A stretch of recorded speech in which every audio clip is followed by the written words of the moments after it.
இன்னைக்கு சூப்பரான ஒரு ரெசிபி பண்ண போறேன். எங்க வீட்ல எல்லாருக்கும் ரொம்ப ஃபேவரட்டான ரெசிபி இந்த டேஸ்டியான garlic சிக்கன். நாங்க எப்படி செய்வோம்னு இந்த வீடியோல பார்க்கலாம். ஃபர்ஸ்ட் சிக்கனை மேரினேட் பண்ணலாம். நான் 1/2 கிலோ சிக்கன் எடுத்திருக்கேன். அதுல 1 டீஸ்பூன் garlic பேஸ்ட், 2 டீஸ்பூன் நல்ல மிளகு, 1 டீஸ்பூன் சோயா சாஸ், தேவையான அளவு உப்பு, ஒரு முட்டையோட வெள்ளைக்கரு சேர்த்து நல்லா மிக்ஸ் பண்ணலாம். இது கூட 1 டேபிள் ஸ்பூன் மைதா, 1 டேபிள் ஸ்பூன் cornflour ஆட் பண்ணி மிக்ஸ் பண்றேன். இது ஒரு 15 நிமிஷம் இப்படியே இருக்கட்டும்.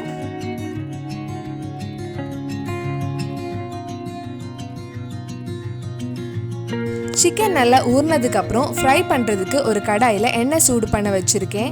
இதுக்கு தேங்காய் எண்ணெய் யூஸ் பண்ண வேண்டாம். கொஞ்சம் ஃப்ளேவர் கம்மியான ரிஃபைண்ட் ஆயில் ஏதாவது யூஸ் பண்ணிக்கோங்க. எண்ணெய் சூடானதும் சிக்கனை ஃப்ரை பண்ணி எடுக்கலாம். இதுக்கு முன்னாடி சில்லி சிக்கன் நிறைய நான்வெஜ் ரெசிபிஸ் எல்லாம் பண்ணியிருந்தேன். நீங்கள் இன்னும் பார்க்கலன்னா அதோட லிங்க் கீழே டிஸ்கிரிப்ஷனில் இருக்குது. மறக்காமல் அந்த வீடியோஸும் போய் பாருங்கள். இந்த மாதிரி எல்லா சிக்கனையும் ஃப்ரை பண்ணி எடுக்கலாம். சிக்கன் ரொம்ப நேரம் ஃப்ரை பண்ண வேண்டாம், கொஞ்சம் நேரம் ஃப்ரை பண்ணி எடுத்துடலாம்.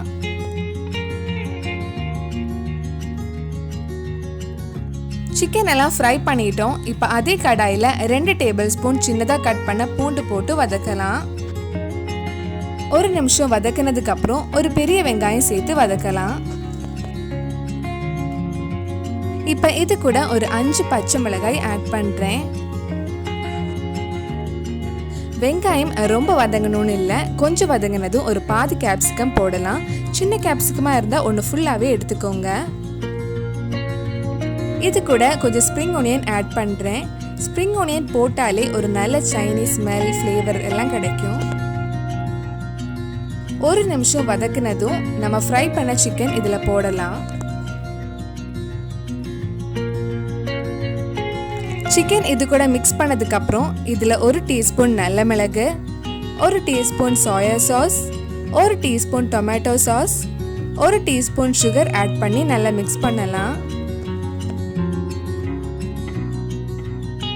ஒரு பவுலில் 1 டேபிள் ஸ்பூன் cornflour கொஞ்சம் தண்ணியும் ஊற்றி மிக்ஸ் பண்ணிக்கோங்க. இந்த கார்ன்ஃப்ளவரும் ஒரு 1/4 கப் தண்ணியும் நம்ம சிக்கனில் ஊற்றலாம். கொஞ்சம் கிரேவிக்காக கார்ன்ஃப்ளவர் யூஸ் பண்ணால் கிரேவி கொஞ்சம் திக்காக கிடைக்கும். இதெல்லாம் சேர்த்து கொஞ்சம் நேரம் கொதிக்க விடலாம். டேஸ்ட் பார்த்துட்டு தேவைப்பட்டால் கொஞ்சம் உப்பு போட்டுக்கோங்க. ஒரு 5 நிமிஷம் லோ ஃப்ளேமில் கொதிச்சதுக்கப்புறம் ஆஃப் பண்ணிடலாம்.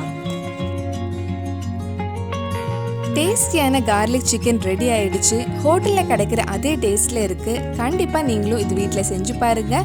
பிடிச்சிருந்தா இந்த வீடியோவை லைக் பண்ணுங்கள், உங்கள் ஃப்ரெண்ட்ஸ் அண்ட் ஃபேமிலிக்கு ஷேர் பண்ணுங்கள். அழகுக்காக கொஞ்சம் ஸ்ப்ரிங் ஆனியன் மேலே போடலாம். நம்ம சேனலில் வேறு நல்லா ரெசிபிஸ் ட்ரை பண்ணலான்னு கீழே கமெண்ட் பாக்ஸில் சொல்லுங்கள். மறக்காமல் நம்ம சேனலையும் சப்ஸ்கிரைப் பண்ணிடுங்க.